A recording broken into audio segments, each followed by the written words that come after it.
Hello, good evening, and welcome back to another episode of Minds on Guard, where we are learning how to guard our minds against the myriad manipulations of the 21st century mainstream media, as well as some fringe sources here and there that we'll get to down the line.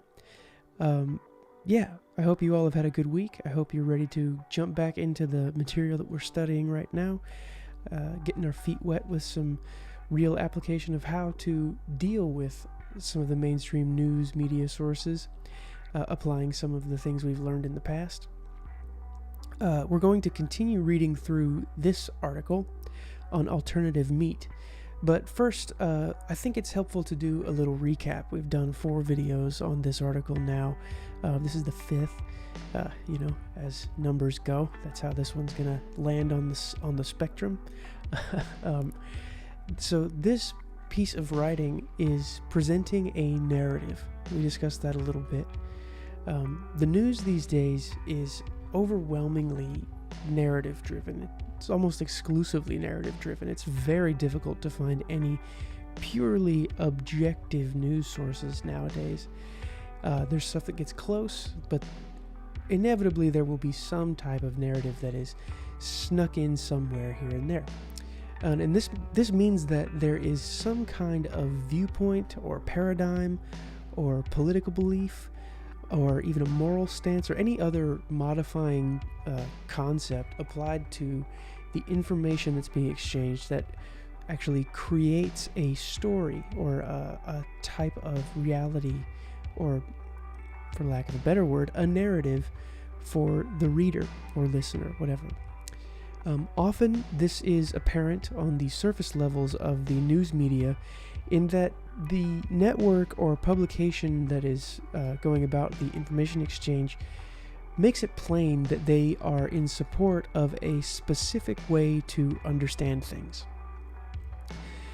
This is really easily observed when we contrast something that everyone will know here, at least everyone in the American audience, likely international if we happen to get that reach. I don't know if that's ever going to happen, but we'll see. But anyway, it's easily observed when we contrast something like Fox News with MSNBC. Each station takes an obvious political stance regarding their content, and we can be sure that whatever kind or type or just whatever the information is that we are being given from these networks will align with the ideologies that they have adopted, planted themselves on, thus painting reality in a light that affirms the preferred narrative of those who are in control of the networks, respectively speaking.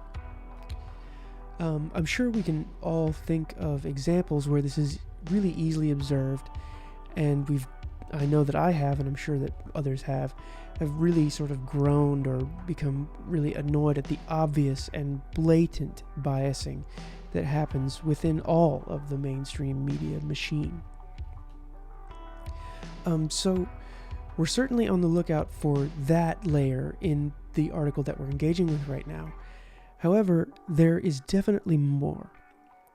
What we're attempting to do here, this is just a quick little recap, is to take in the more obvious narrative creation, let that work, and then look deeper, just a bit deeper, to see if there are any more subtle or obfuscated means of narrative crafting, which are meant to infiltrate our more rational thinking capacities and really ultimately hijack our thoughts, thus shaping and then directing our behavior in ways that we didn't choose for ourselves. I call it narrative crafting because there is a component of this which necessarily contains an intentionality and a purpose-oriented nature. When narratives are used to direct people's thoughts, this can and often does take on a devious character for which we must remain diligently on guard against. That's not to say that all those who are creating news content these days are purposefully deceiving the public or working to enslave us all. Yet the component that I'm referring to is one that is honed and it's developed over time while someone is engaging in the news media business. There is great skill. Like, really think about the actual skill set involved in being able to draw in a listener or a reader of any type of article or content, video, whatever it is. A person must hone these skills and practice what works and then discard what doesn't if they're to hope to have any type of audience that is able to be retained or returned to their content creation or the network or the magazine, whatever type of medium is being created. So that leads to some questions that I have. Have you ever wondered how or why the talking heads of the mainstream media got to the positions that they're in? It's not like they just walked up to the building of CNN and said, "Hey, I want to talk to Ted Turner. I want a job talking on his TV network." And Ted was like, "All right, here you go. You're the first one that showed up." No, they've developed these things, and there's likely a long career that has led them to the place that they're in, and there's a lot that would go into that career. So then, another question might be, what makes someone charismatic enough to be on the news or to think in ways that are appealing or attractive, using language in ways that are appealing or attractive? What types of things go into developing a charismatic persona that people are drawn to? And then what causes people to agree with someone or something that they maybe don't understand and likely would reject if they actually did understand it? The craft of creating narrative and then drawing a large amount of people toward accepting and adopting that narrative has many layers, and it's often in these layers where we find the really manipulative tactics that play on our minds.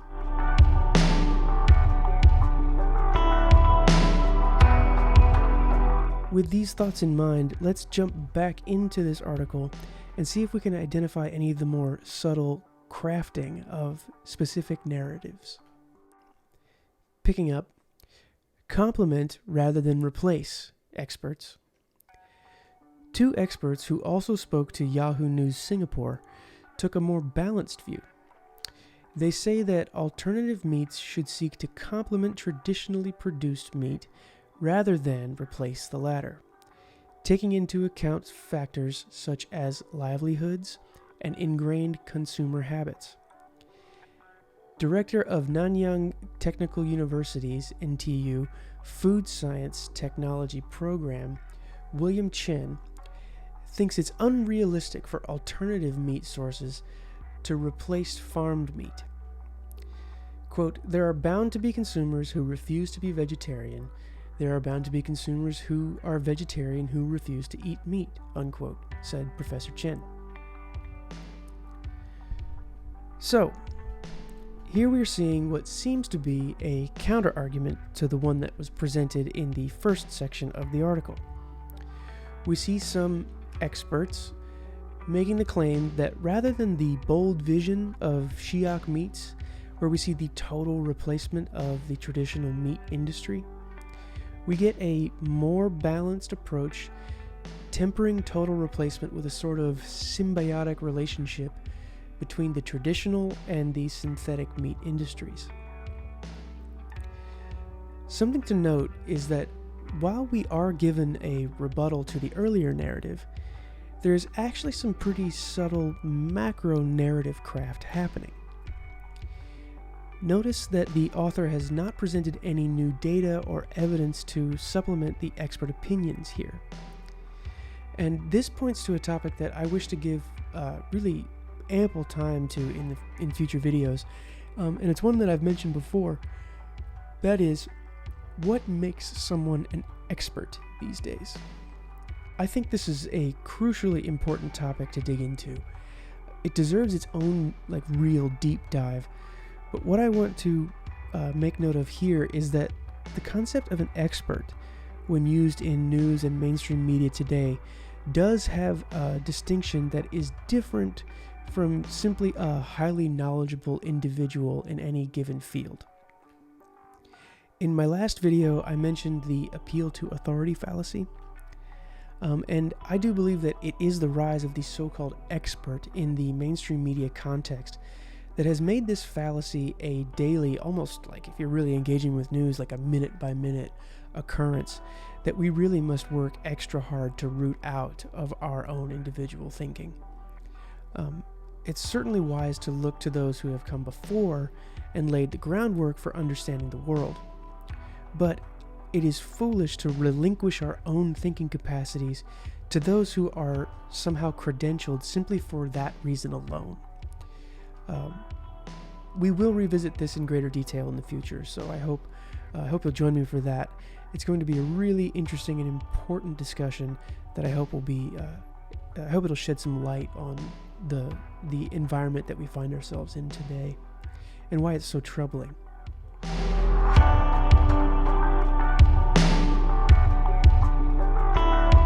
So if we look a little closer at this writing, we can ask the question of why are we given the rationale for supplementation here?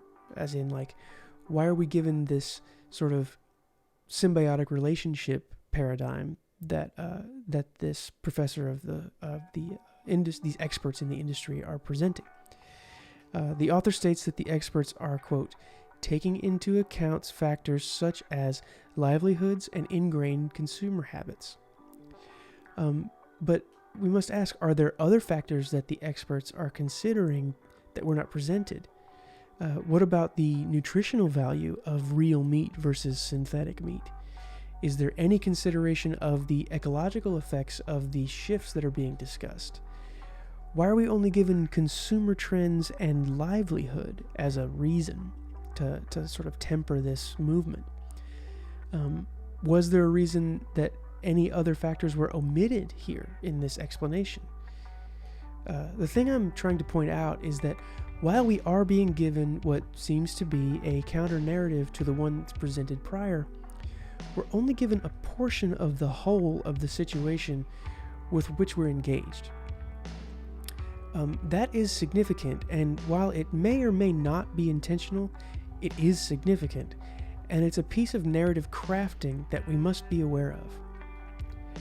Often it's what's not being said that betrays the truth of the matter, and if we're not careful, we may fall into appeals to emotion or authority or heuristics or hasty generalizations that cause us to overlook the other options or vectors of approach from which we may understand the entire narrative of reality that has been given to us by God, not simply the curated and manicured one that we're being fed by the crafters of such narratives.